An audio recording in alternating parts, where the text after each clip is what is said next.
Good morning students. आज हम बात करते हैं लेसन 7 में गुणों में आवर्तीता।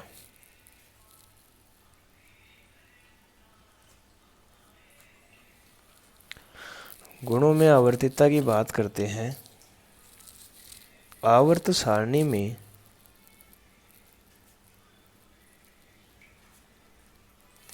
तत्वों के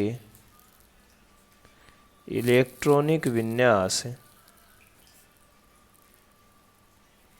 में क्रमिक परिवर्तन होता है। आवर्त सारणी में जो तत्व हैं उनके इलेक्ट्रॉनिक विन्यास जो होते हैं उनमें क्रमिक परिवर्तन यानी लगातार परिवर्तन होता रहता है। इसी के साथ तत्वों के गुणों में भी क्रमिक परिवर्तन दृष्टिगोचर होता है या दिखाई देता है। जिस प्रकार से प्रत्येक तत्व के इलेक्ट्रॉनिक विन्यास में क्रमिक परिवर्तन हमें दिखाई देता रहता है, अलग अलग होते हैं, उसी प्रकार गुणों में भी तत्वों के क्या होते हैं, परिवर्तन जो होते हैं वो हमें दिखाई देते हैं या दृष्टिगोचर होते हैं।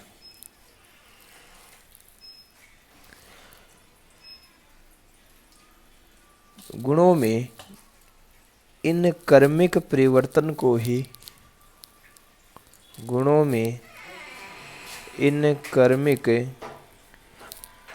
परिवर्तन को ही गुणों में आवर्तीता कहते हैं।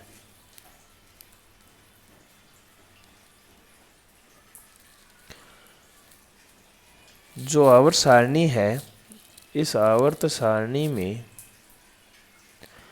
लगातार वर्ग में ऊपर से नीचे या आवर्त में बाएं से दाएं जाने पर इलेक्ट्रॉनिक विन्यास में तो परिवर्तन होता ही है, इसी के साथ तत्वों के गुणों में भी क्या होता है, क्रमिक परिवर्तन होता है। और इन्हीं परिवर्तनों को हम क्या कहते हैं, गुणों में आवर्तीता कहते हैं।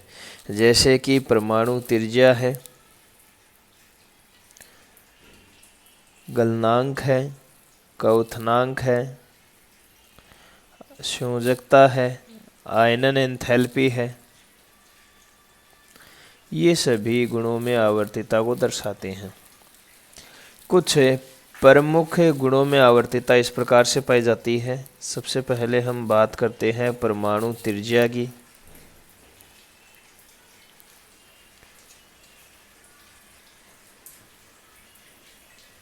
सुनिएगा, एटॉमिक रेडियस बोलते हैं इसको।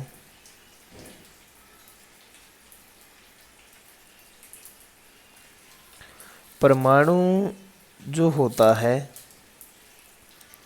परमाणु के बाह्यतम कोश में उपस्थित इलेक्ट्रॉन से नाभिक के मध्य की दूरी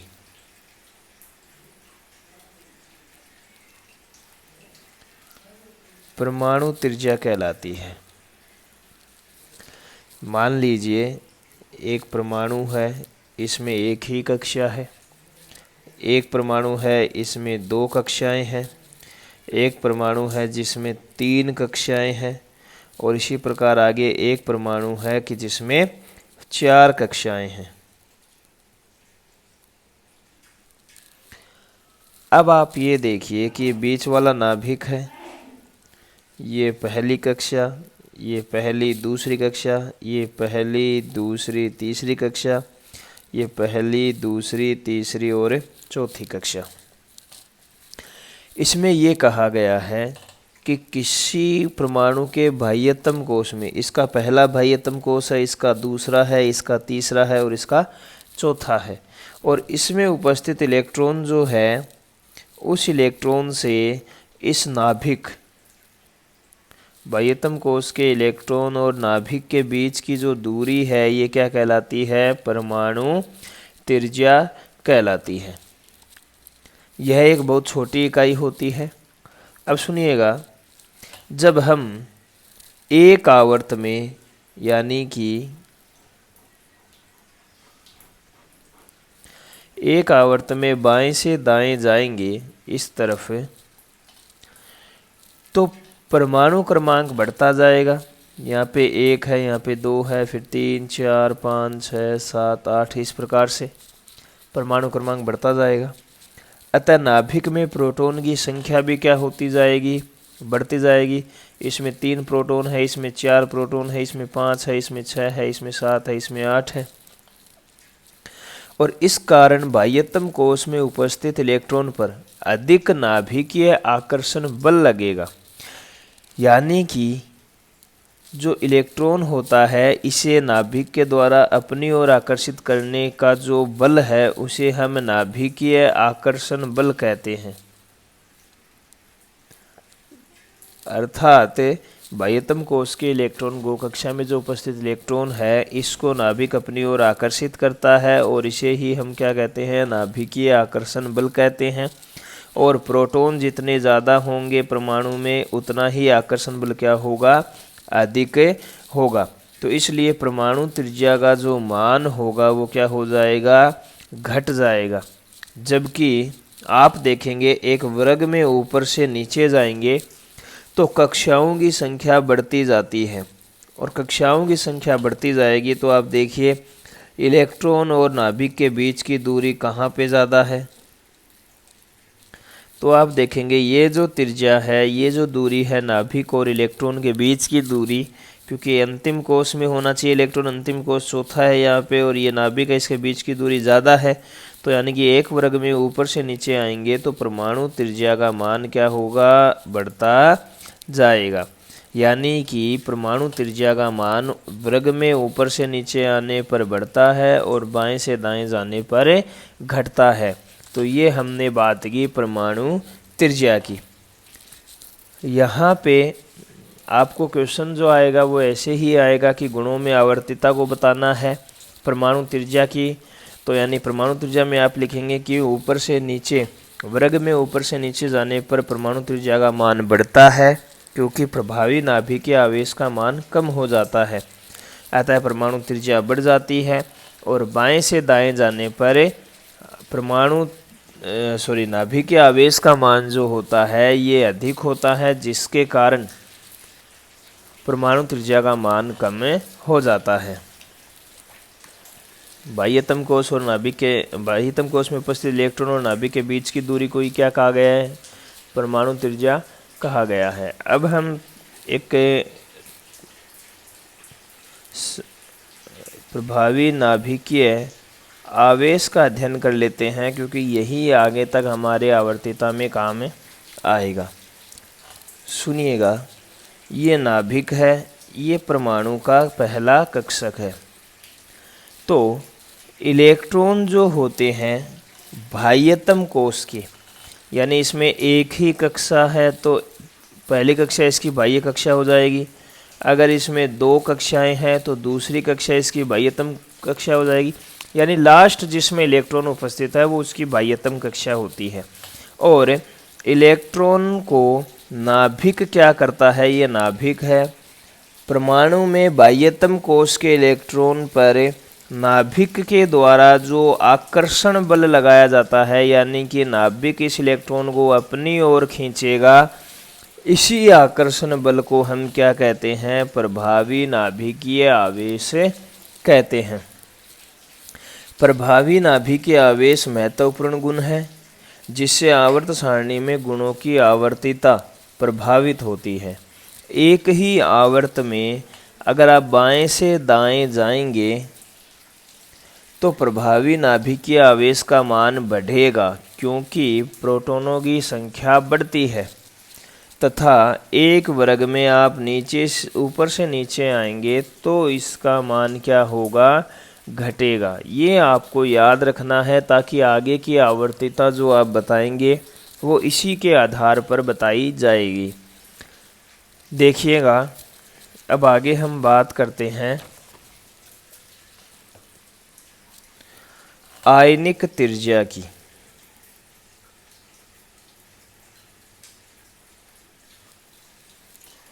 जब परमाणु इलेक्ट्रॉन ग्रहण करता है या त्यागता है तो आयन का निर्माण होता है और आयन की त्रिज्या को ही आयनिक त्रिज्या कहते हैं। कोई परमाणु बाहर से इलेक्ट्रॉन ग्रहण करता है या अपने किसी इलेक्ट्रॉन को बाहर त्याग देता है तो परमाणु आयन का निर्माण करता है, यानी परमाणु आयन बन जाता है और आयन की जो त्रिज्या होगी ये क्या कहलाएगी? आयनिक त्रिज्या कहलाएगी। परमाणु की त्रिज्या परमाणु त्रिज्या कहलाएगी, आयन की त्रिज्या आयनिक त्रिज्या कहलाएगी। अब देखिएगा, जैसे कि मैं सोडियम परमाणु लेता हूँ, सोडियम ने एक इलेक्ट्रॉन बाहर निकाला, क्योंकि इसके लास्ट कोर्स में एक इलेक्ट्रॉन होता है, 10 इलेक्ट्रॉन भरने होते हैं इसमें।